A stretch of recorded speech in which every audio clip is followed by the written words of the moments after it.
wabarakatuh. Apa kabar anak-anak? Semoga hari ini sehat selalu ya.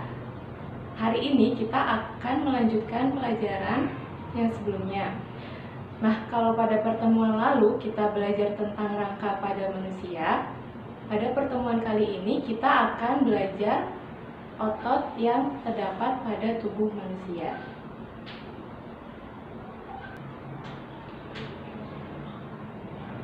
Rangka baru bisa bergerak ketika ada kontraksi dari otot. Nah, kita bisa sebut rangka ini sebagai alat gerak yang pasif, sedangkan otot itu sebagai alat gerak yang aktif. Dan otot juga dia memiliki sifat bisa berkontraksi dan berelaksasi. Berdasarkan bentuknya dan sifatnya, otot ini dibagi menjadi 3. Yang pertama adalah otot polos, yang kedua adalah otot lurik, yang ketiga adalah otot jantung.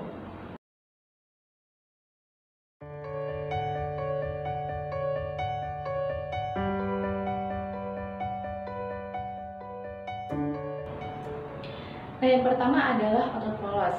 Nah, otot polos ini ketika kita perhatikan di bawah mikroskop, maka dia akan kenampakannya itu polos kayak gitu. Makanya dinamakan otot polos. Nah, selain itu, otot polos ini dia terdapat di bagian organ-organ dalam tubuh manusia. Nah, selain itu, otot polos ini bekerjanya dia tak sadar. Jadi dia tak dikendalikan oleh otak kita. Nah, ciri-ciri otot polos itu yang pertama, dia bentuk selnya gelondong ya, atau ujungnya meruncing, dan pada bagian tengahnya dia besar. Kemudian untuk inti selnya, dia memiliki satu inti sel yang terletak di tengah sel. Nah, untuk kerjanya, dia kerjanya tak sadar atau dia tak dipengaruhi oleh otak kita, yang mana dia bekerja dengan ritmenya sendiri. Kemudian dia juga bekerjanya lambat ya, kerjanya lambat, kemudian teratur karena dia tanpa di atau oleh pikiran kita, jadi dia lebih teratur. Kemudian dia juga tahan terhadap kelelahan. Nah, untuk contohnya sendiri, otot polos ini banyak terdapat di dinding sistem organ kita seperti sistem pencernaan, sistem pernafasan, sistem peredaran darah, dan sistem ekskresi. Nah, sekarang coba kita sebutkan organ-organ yang ada di dalam sistem tersebut. Contohnya misalnya pada pencernaan itu ada lambung, pada ekskresi itu ada ginjal, kemudian pada pernafasan itu ada paru-paru. Nah, kesemuanya tuh organ dalam tubuh manusia itu ototnya itu menggunakan otot polos. Yang kedua itu adalah otot lurik. Nah, kalau otot lurik ini dia kenampakannya itu gelap dan terang. Jadi kayak ada garis gelap dan terang pada ototnya. Nah, otot lurik ini kita bisa sebut juga dengan otot rangka. Karena apa? Karena otot lurik ini dia melekat pada rangka tubuh manusia. Jadi misalkan kalau kita tahunya rangka gitu tulang, nah yang menempel pada tulang tersebut itu dinamakan dengan otot lurik. Nah, otot lurik ini dia kan disusun berdasarkan sel-sel otot ya. Nah, sel-sel otot ini nanti dia bergabung menjadi serabut otot. Nah, dari serabut-serabut otot ini dia bergabung lagi menjadi berkas otot. Nah, biasanya berkas otot inilah yang kita sebut dengan daging.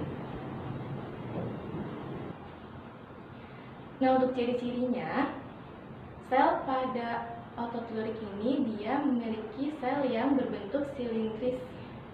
Kemudian ada garis-garis gelap garis-garis gelap terang di antara selnya, dan dia bekerjanya sadar atau dikendalikan oleh otak kita. Selain itu, dia juga memiliki inti sel yang jumlahnya banyak terdapat di tepi sel otot tersebut. Nah, kemudian dia bekerjanya cepat dan tidak teratur, dan juga dia mudah lelah. Nah, karena dia dikendalikan oleh otak kita ya, jadi dia bisa mudah lelah seperti itu. Otot lurik dibagi menjadi 2, yaitu ventrikel dan tendon. Nah, ventrikel ini adalah bagian dari otot lurik yang dia mampu berkontraksi dan berelaksasi. Sedangkan tendon atau urat, dia itu adalah otot yang menempel pada tulang. Nah, tendon ini dibagi lagi menjadi dua, yaitu ada yang dinamakan insersi dan origo. Nah, insersi itu adalah otot yang melekat pada tulang yang bergerak. Nah, sedangkan origo adalah otot yang melekat pada tulang yang tidak bergerak. Nah, sekarang anak-anak coba perhatikan lengan tangannya ya. Nah, kita bisa coba lihat otot yang ada pada lengan tangan kita. Dalam lengan tangan kita itu terdapat dua otot, yaitu otot biceps dan triceps. Nah, kalau otot biceps itu adalah otot lengan atas bagian depan yang ini, sedangkan untuk otot triceps itu adalah otot yang bagian belakangnya.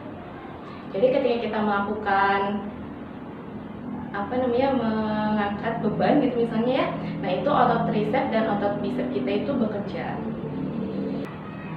Nah, karena otot lurik ini dia terdapat di bagian yang bergerak, bagian yang aktif dan berhubungan dengan rangka, maka perlunya menjaga otot lurik ini agar tetap bisa berfungsi sebagaimana baiknya. Nah, oleh karena itu kita sangat dianjurkan untuk berolahraga, ya, untuk melakukan aktivitas fisik untuk menjaga daripada fungsi otot lurik tersebut. Kita bisa lakukan olahraga fisik seperti berlari, berenang, atau olahraga fisik yang lainnya. Nah, untuk yang ketiga itu adalah otot jantung. Nah, ternyata otot jantung ini dia memiliki keistimewaan. Nah, karena apa? Karena dia bisa mirip dengan otot lurik dan juga bisa mirip dengan otot polos. Kalau mirip dengan otot lurik, dia itu memiliki kesamaan daripada garis gelap dan terangnya. Sedangkan untuk otot polos, itu dia memiliki kesamaan dari cara kerjanya, yaitu tak sadar. Nah, untuk ciri-cirinya, otot jantung ini dia memiliki sel-sel yang berbentuk tabung. Selain itu, memiliki sisi gelap dan terang, dan dia memiliki inti sel yang berada di tengah sel. Bekerjanya tak sadar, lambat, dan tahan terhadap kelelahan. Nah, berdasarkan namanya, otot jantung ini dia hanya terletak di jantung. Jadi, otot ini dia dikhususkan ya untuk organ jantung kita. Nah, untuk dapat bergerak, otot itu diperlukan minimal ada dua otot. Nah, misalnya pada saat kita menekuk dan meluruskan tangan kita. Nah, kalau kita menekuk seperti ini, maka otot biceps kita dia berkontraksi atau mengerut. Sedangkan otot triceps kita dia berelaksasi atau mengendur. Begitupun sebaliknya ya, kalau kita luruskan, berarti otot bicepsnya dia relaksasi atau mengendur, sedangkan otot tricepsnya dia berkontraksi atau mengerut. Nah, gerakan seperti ini dinamakan gerakan yang berlawanan atau antagonis, nama sifatnya.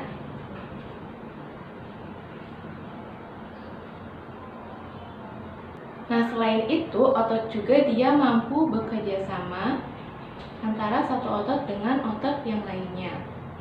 Nah, contohnya itu adalah otot pronator. Nah, di sini ada dua jenis otot pronator, yaitu otot teres dan quadratus. Nah, kedua otot ini dia bekerja pada saat kita menengadah dan menelungkupkan telapak tangan kita. Nah, seperti ini. Teres itu menelungkup, quadratus itu menengadah. Jadi kedua otot ini dia saling bekerja sama untuk dan menelungkup.